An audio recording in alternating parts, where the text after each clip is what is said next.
Sa video ito, nagpa-tournament ako sa mga single na babae at single na lalaki. At ako dahil may mga content creator din na sumali, kagaya ni Trippings, Gigadus at iba pa. Sino kaya ang magde-date sa dulo? Yan ang kailangan nyong abangan.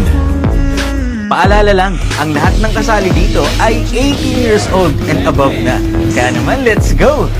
Umpisa natin kay Trippings versus Clancy. First blood lang ito kaya madali lang matapos ang kada game. Si Trippings yan guys, nakawig lang. Alam niyo naman malakas talaga yung trip ni Trippings. So ang gamit niya nga pala dito ay Arlott, samantalang yung kalaban naman niya ay Gusion. Dito nga guys, pinasok na nga po ni Trippings, level 2 pa lang at nagpapalaga na delikado na ang HP ni Clancy pero naka-flicker out pa siya. 2 minutes ng laban, level 4 na dito si Trippings at inultihan niya dito si Gusion, may kasama pang flame shot. Si Trippings ang nanalo. Sunod na maglalaban, si Yel at si Drian. Syempre nagsali din tayo dito ng mga follower natin na single na umaasa na magkakaroon din sila ng date ngayong February. Arlott dito ang gamit ni Yel, samantalang Nola naman, etong si Drian. Walang rules to, ang kailangan lang nilang gawin ay maka first blood talaga. So dito nga guys, nagbabanta ng mag-invade etong si Arlott. Ang problema, medyo masakit din talaga dito ang damage ni Nolan sa early game. Napapetrify na nga siya dito at pinipilit tumakas pero hindi na nakaabot, kaya naman si Drian ang nanalo. Sunod na maglalaban, si EJ at si Flash Juke.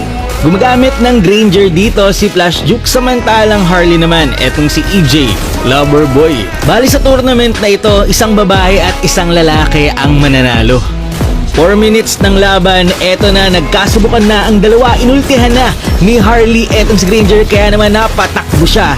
Pero grabe nga yun, yung consistency ng ultimate ni Flash Juke, tumama lahat doon sa Harley.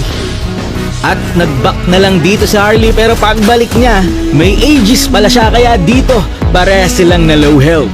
Wala pa ring umuwi sa dalawa at eto na nga po, naka-out etong si Harley pero naultihan niya dito si Flash Juke. Buhay pa sana siya dito pero inattack siya ng minion, kaya naman si EJ ang nanalo. Ang sunod na maglalaban ay si Gigadus at Jesus. Ang gamit dito ni Jesus ay Granger. Samantalang si Gigadus naman ay Chu, pero ang pangalan niya Aljus. Ewan ko ba dito kung bakit ginaya niya yung IGN ni Aljus. So nakikita naman natin dito na sobrang haras talaga ni Granger kay Chu at hindi na pinapaminion. Pero nung nagkaroon ng pagkakataon, etong si Aljus, ito ang nangyari.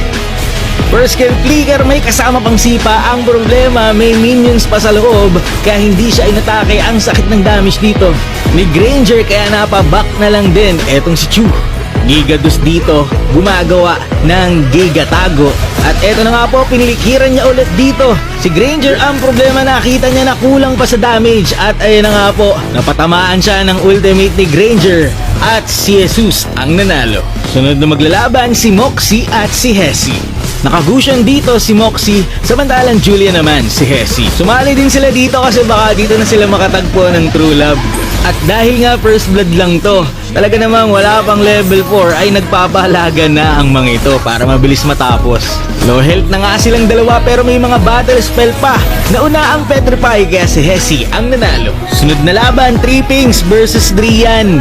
Nasa round 2 na tayo ng elimination match at eto na nga po, si Trippings level 1 pa lang, palong-palo na. Nag-i-invade agad at gusto na kagad manakit pero nag-level 2 dito si Nolan pero na first blood pa rin siya ni Trippings kaya siya ang nanalo. Sunod na maglalaban si EJ versus Jesus. Parehas nga po sila dito na naka-Granger. So kapag gantong laban, pagalingan na lang talaga. Kapansin-pansin dito na kapag last bullet na ni EJ, pinangaharas niya ito sa kalaban. At medyo nahihirapan nga po magpa-level dito si Jesus. Nakita pa siya sa bush. May ultimate na dito si EJ Loverboy. At siya ang nanalo. Dahil waiting kanina si Hesi, siya naman ngayon ang lalaban kay EJ. Kung sino man ang manalo sa kanila ay lalaban kay Trippings para sa finals.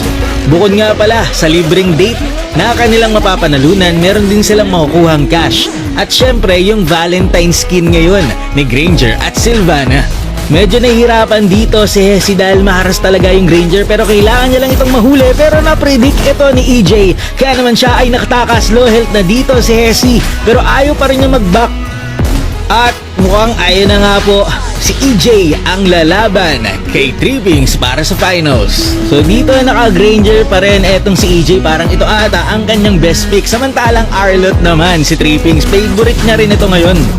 So dito na natin makikita kung sino ang lalaki na makikipag-date. So best of 3 po ito, ibig sabihin unang makadalawang panalo ang magcha-champion. At ayun na nga po, ang nanalo ay si Trippings. Kaya naman nandito na tayo sa round 2 ng kanilang finals match. Naka-Arlott naman dito si EJ, samantalang Lancelot naman etong si Trippings.